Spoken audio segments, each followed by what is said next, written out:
আজি সন্ধিয়া এটা খবৰৰ ভিত্তিত আমি ডিফু পুলিচ ষ্টেচনৰ পৰা ধনচিৰি ৰিজাৰ্ভ ফৰেষ্টত আমি এটা চাৰ্চ অপাৰেশ্যন কৰোঁ আৰু সেই চাৰ্চটোত আমি কিছু সংখ্যক এমিনেশ্যনছ, তাৰপিছত 2টা গ্ৰেনেড, AK-47 এটা মেগজিন আৰু 3টা পিষ্টলৰ মেগজিন আদি কৰি কিছু ডেটোনেটৰ আৰু কিছু এক্সপ্ল'চিভ আমি পাওঁ। আৰু আমি গম পোৱা তথ্য অনুসৰি এই গোটেই সামগ্ৰীখিনি DNLTৰ বুলি আমি ভাবিছোঁ। এইটো তদন্ত অব্যাহত আছে। ছাৰ, এইটো কিমান দিনমান হ'ব পাৰে যি এইটো মাটিত পুতি থোৱা বছৰ উদ্ধাৰ হৈছিলে ছাৰ? মাটিত পুতি থোৱা অৱস্থা হৈছে।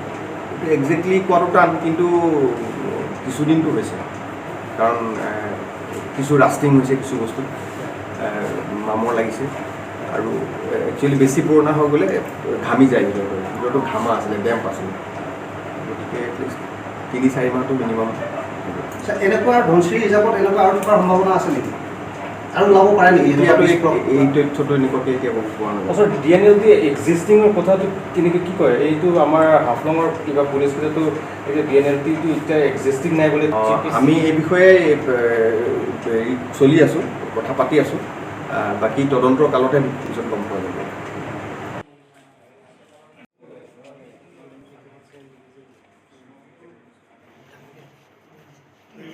নাই হেৰি কাম চক্ৰ আছে।